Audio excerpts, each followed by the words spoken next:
Spanning the globe from Dallas, Texas to Providence, Rhode Island to Petaluma, California with Carrie Cheadle. We're live at the Association of Applied Sports Psychology Conference in Providence. And Carrie joins us all the way from California. And we're going to talk today about pre-performance anxiety. I know that your experience is with multi-sport athletes and cyclists and endurance athletes. Yes. And I'm sure that happens to them because I was one and it happened to me. But that probably translates to a lot of different sports, yes? Yes, definitely. So talk a little bit about pre-performance anxiety. What's it look like? What's it sound like when the athlete hears themselves saying it? Okay. Just walk us through all that. Okay. So one of the things that I've been seeing with athletes is that sometimes they'll have so much pre-performance anxiety that it becomes their sport or their performance becomes a stressor. So there's this demand that's been placed on the athlete, which is to perform in their sport, in their triathlon, in their cycling race, in their time trial. And as they anticipate that demand, from there they look at they move into whether or not they feel like they can meet that demand. So that second piece there is the perception of whether or not they can meet that demand, and that perception feeds into their behavior and what they do. And so one of the things that I work on with athletes is really a lot around that perception piece and how does that get created and how do you influence that so that you can go into your performance feeling confident and focused. And so one of the things that I'll work on with athletes is all around their pre-performance routine. And really your race, when you're doing triathlon or you're doing cycling, your race doesn't start when the gun goes off or when you come to the starting line. It starts when you start thinking about it and when you start preparing for it.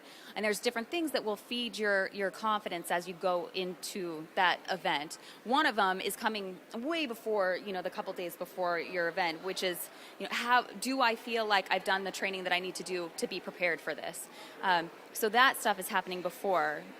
But one of the things I'll work on with athletes, so the couple weeks leading into it is, so what else is there that you could do that's within your control? So your fitness is there. There's nothing else you can do really at that point to influence your fitness. Your fitness is there. How can you trust your training? But is there anything else that you could do that would help you feel confident going in? So an example of that is I was working with a cyclocross athlete who's going into a race, and she decided, she could practice going over the barriers. That was something that she could do that was going to help her confidence going in, because it was one of the things that she knew was going to become a factor in her race. So that's something within the couple weeks that's within their control that they can practice and gain more confidence on that piece. So that's one aspect of it, of that, preparation equals confidence.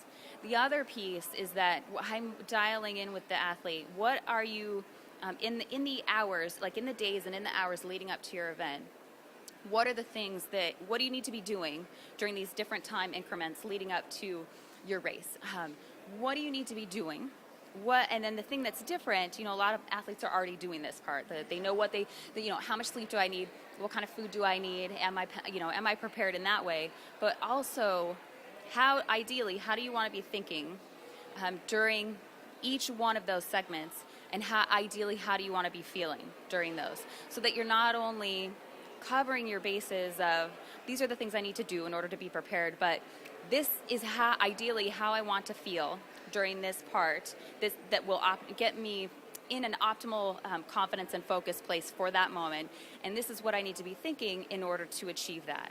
So do you see a sort of a stepping up process of that anxiety as the event gets closer?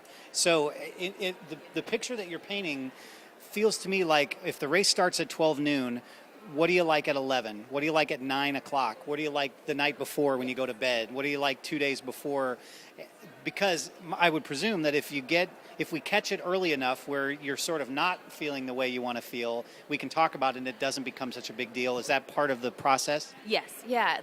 And it's that level of anxiety that athletes will feel. It's different for different athletes. Like some of them are feeling it the week before their event, and some of it aren't feeling it until maybe the night before or even the morning of. And for some athletes that are really experiencing that anticipation anxiety, it ramps up more and more the closer they get to the event. What's interesting to me in the work that I do is that some of that doesn't have anything to do with the reality of whether or not they're prepared, but the perception of whether or not they feel like they're prepared. And some of it is even just habitual in the thoughts that they're thinking. And and then those thoughts, how it manifests physiologically in the body. So that's what we're doing, is we're working on both ends. We're working on how do you help calm the mind so that it can transfer to calming the body, and how do you also have the tools to calm the body so it helps transfer to the mind. And that's where that both of those thinking and feeling pieces come in. So if you're working on on this mental aspect of your performance, you're getting the tools to be able to address it when, say, you just start to feel yourself move past that line from feeling good to, oh, I got a little butterflies. If you can address it there instead of, I think I may lose my lunch right before, right? So if you can address it at that point, it's easier to sort of get it under control. Yeah. What are some of the other word that you said that really caught my attention was demand. That there's a race coming up, and all of the meaning or pressure or other stuff that sort of adds to that pre-performance anxiety, the way that you in your mind have got it built up. I mean, the classic example in golf is like, oh, if I don't play well in this tournament, I'm not going to get a college scholarship, so on and so on and so on. So is that something that you can help athletes with too, and sort of like, how does this fit into our long-term goals and the reason I compete in the first place? Like, tie all that stuff together. Yeah, absolutely. One of the things that I'll work on is and it's going to be individual for each athlete, but each athlete that goes into their performance, they're coming in with all of these expectations or all of these weights, I tell them. And each one of those thoughts or expectations is another weight that's on your shoulders. And then I'll say, okay, and I'll literally have them add those up. We'll look at, what are all of the things that you're concerned about as you go into this? And we look at each one of those, and I have them designate a weight to each one of those. So if you had to go, from 0 to like, really, this doesn't bother me, all the way to 100, like, I can't carry this anymore, I'm losing my mind, assigning a weight to it. And then we'll add it up and we'll look at, okay, so how much weight are you carrying on your shoulders when you're lining up to go for your stage race? And what's your body going to do when you've got 5,000 pounds on your shoulders? Right. And they get this like, oh yeah, okay, yeah, I get it. I get it. And so then we look at breaking each one of those down. So, well, how can we shave some of that weight off? Because that plays such a huge part in that anxiety and that sort of athletes going through the dreaded what ifs. Well, what if this and what if that? And it's different for each athlete. For some of them, they're transitioning into the pros and they're coming up to the start line and looking at their competition and going, names you recognize. Yeah, I can't race against these people. Yeah. And then they're, or it's even someone who's getting into their very first triathlon and they're really nervous about the open water swim, and they're starting to feel like, yeah, maybe I shouldn't do this. Maybe I signed on for too much. And so everybody has something different, and so you're looking at, well, what is it for you? Because you have to get specific with what is it that that brings that up for you, and how do you address that, and how do you sometimes change that perception? Because sometimes, and that's the big piece, is that idea of how can we look at that another way, and am I really prepared, but I'm just reading into the physiological symptoms and making that into, that feeding into my anxiety. So that's definitely a piece, is what are the expectations coming in, and how do we let some of those go and focus on what do you need to focus on right now in order to feel prepared right now and not worrying about anything else. So there reaches a point in every athlete's audio interview where I ask you for what I call the megaphone moment, and that is, let's pretend that you have a megaphone that goes to all multi-sport athletes in the world, and you have a message of mental training. What's the one thing you want to come out of the megaphone first? The one thing, go to the positive first. So that is one of the biggest things. So now we're that's the bookend, right? We've talked about the beginning of performance. The bookend is at the end.